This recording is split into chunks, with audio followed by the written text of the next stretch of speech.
we didn't win the offseason how we thought we did. I'll go ahead and say that now. All them pieces we picked up in the offseason, that shit looked cute on paper. If you go and watch the film, we didn't win the offseason like we think we did. And I got ridiculed by JJ, by probably a lot of other people when I said that, because Tavian brung up that we're probably going to start the season off 0-6.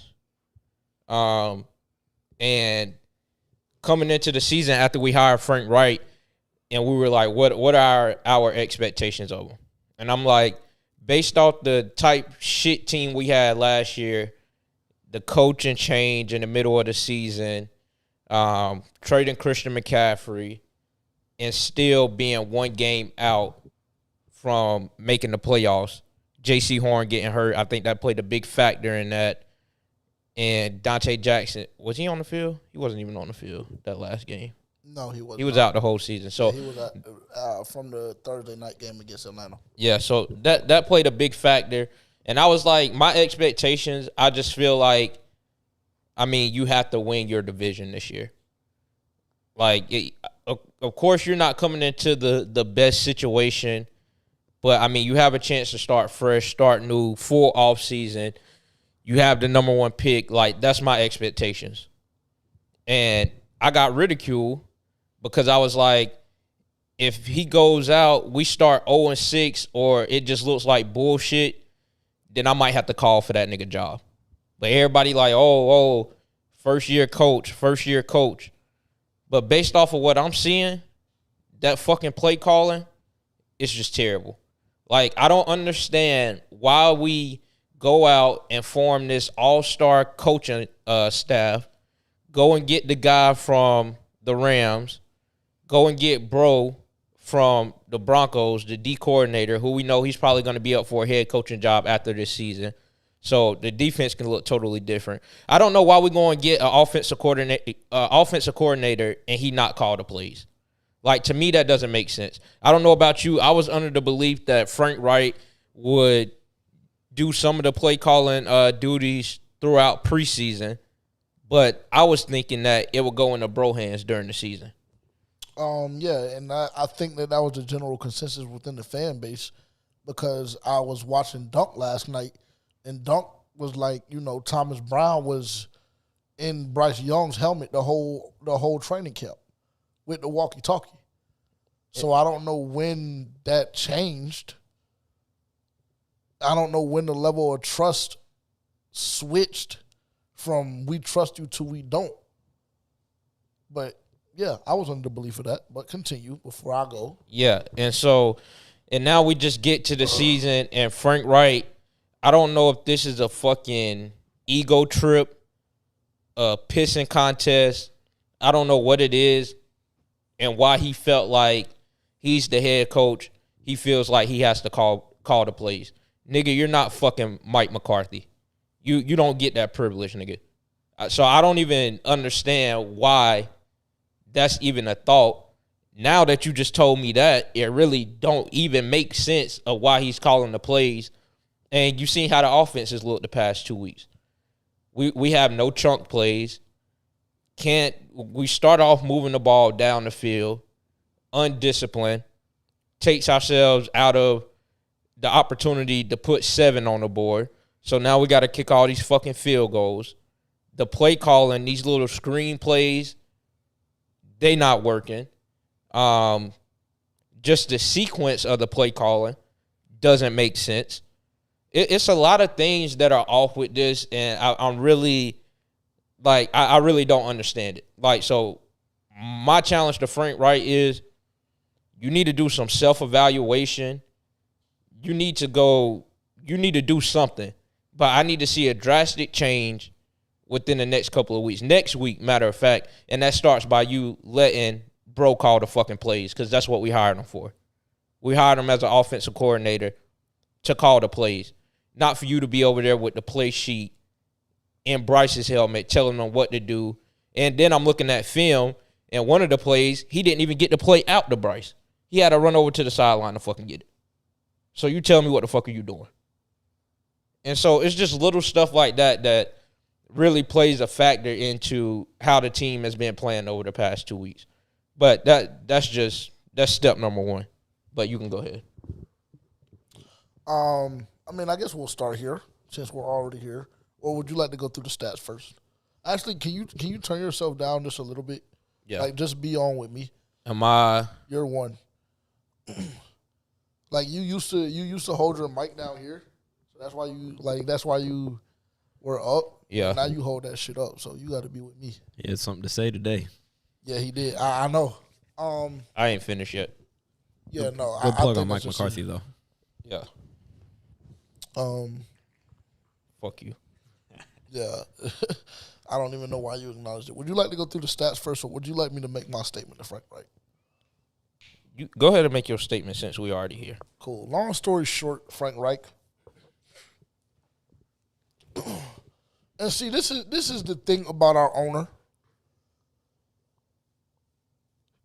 He's a great businessman, right? So everything he does is to make money.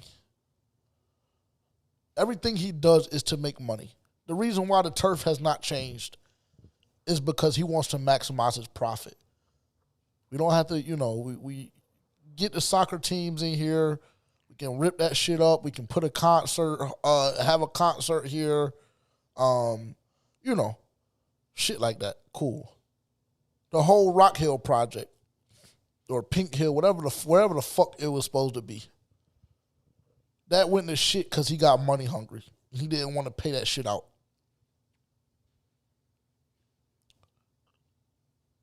He likes making shit seem pretty, but when you rip off the wrapper, it ain't that. So we bring, mind you, Steve, now, and I don't want to go back too far, because this ain't what that is today. Steve Wilkes turned a bullshit program into a playoff contender in the span of 4 or 5 weeks. Legitimately. We went to Seattle, turned that bitch up, and everything looked a lot different. Now, did we get the job done against Pittsburgh the following week? Absolutely not. Who do we play after that? I don't even know. Like I said, I don't want to go back that far. But okay, cool. But to me, my whole stance was throughout the summer was this guy has proven himself, unless the statement was, if you don't make the playoffs, then you're not getting a head coaching job, which I assume, okay, cool. Then I hear, it's because he didn't want to go in the same direction as the organization. He wanted Anthony Richardson as his quarterback, which sitting at number 10, I mean, maybe you go up 2 or 3 spots, you get your hands on Anthony Richardson, but you keep DJ Moore, you keep your first-round pick for next year. Whatever may have you. Okay, cool, but let's just fast forward. So you decide to bring in Frank Reich. And, it was cute. It was cool. It's a fucking reunion. Cool. He was our first starting quarterback ever through the first Carolina Panthers touchdown. The whole summer they make the shit cute. The whole summer they make the shit cute. But in all actuality, we have to look back to about 9 or 10 months ago when Frank Reich lost his job with the Indianapolis Colts to a fucking ESPN analyst that had never called it down to football in his life. So at some point we have to look at Frank Reich like that, because I think I speak for me personally. I don't want to speak for the fan base, because a lot of y'all niggas' ideologies ain't identical to mine. And y'all don't think about football the way that I do. For me, I got caught up in the cute shit slightly. Not even slightly. I got caught up in the cute shit wholeheartedly. And then I'm sitting up in 544 last night, and I'm just thinking to myself, oh yeah, that's right. This motherfucker ain't worth a fuck.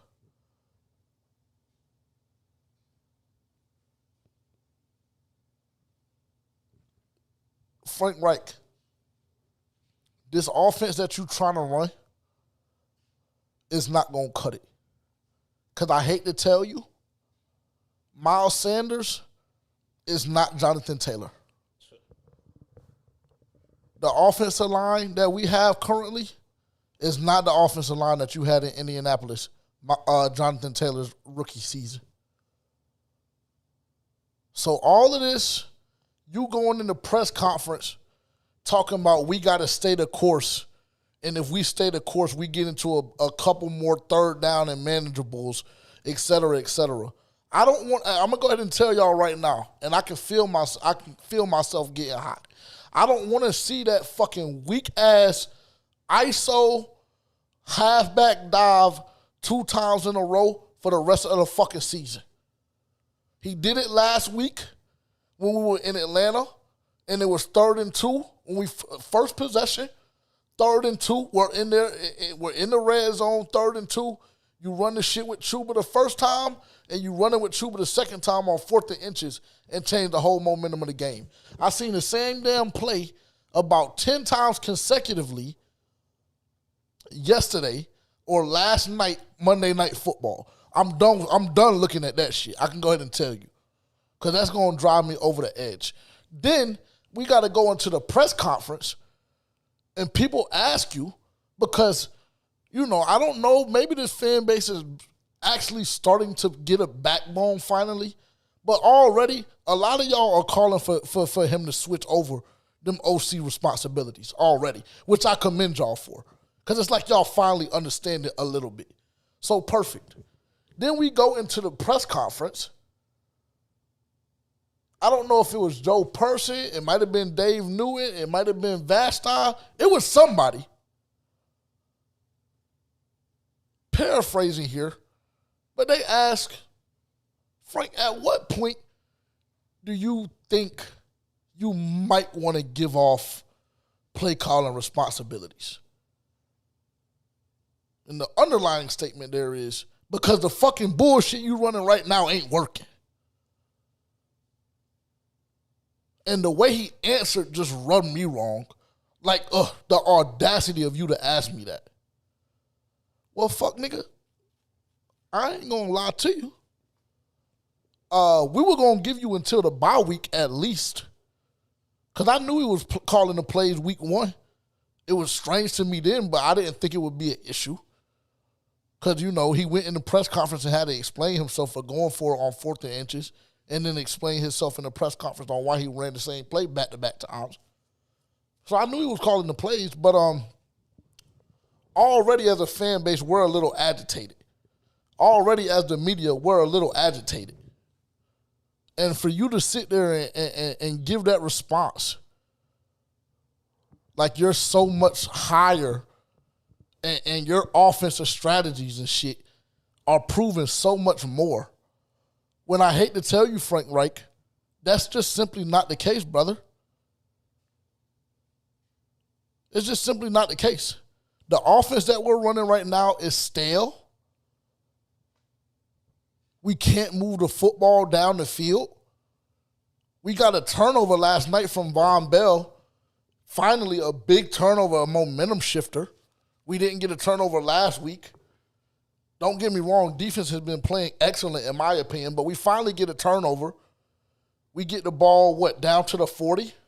And don't score. And don't score a touchdown. Matter of fact, do we even score? I can't Is that when Bryce fumbled? That might have been. Bryce fumbles the football. Cool. The offense that we're running right now doesn't help your wide receivers that can't win routes currently. The offense that we're running right now doesn't help your 5'10" and a half quarterback see over the line anymore or get the ball out any faster. The offense that we're running right now is not taking into account that your real starting right guard is injured in Austin Corbett. And so now we're having to play Cade fucking Mays, who, when he comes in, the offensive line just looks like a completely different unit. But we'll dive into that a little bit later. So all of that being said, Frank Reich, I don't really understand why the response was what it was. And then another thing that pissed me off is that you don't want to take accountability for the performance that we're putting on from a play calling standpoint, yet you don't want to call anybody out for the execution. And then when my starting quarterback gets on the podium, He's saying that it got to be better execution. And, of course, he's trying to be, Mr. Goodies and Two Shoes, no pun intended. And he's going to take all the responsibility on himself. But at what point do we look to this quote-unquote veteran NFL head coach and ask him what the fuck is he doing? But then he want to get emotional in his feelings, don't take responsibility, yet he doesn't hold anybody accountable. He just says the execution has to be better. Okay, cool. Well, who does the execution have to be better from? Is it your quarterback? Is it your wide receivers? Is it the offensive line? Who does the execution need to be better from? Because I can make the argument that you need to execute your game plan better when you're game planning throughout the week. It's very frustrating. And again, I'm trying to, I've been telling people for the last 12, 14, 15, 16 hours that it's growing pains and that we got to deal with it. And then I'm sitting at work today on my lunch break, and I go back and I watch the condensed version. That's all I had time for today. We had to get the podcast out for Wednesday morning. All I had time for today was the condensed version. And I seen the All 22 last night. Sober as can be.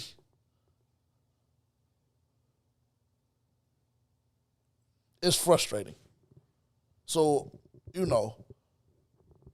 at some point you got to let Thomas Brown get free. You have to give him the rights to call in the plays because he did come from that McVay tree.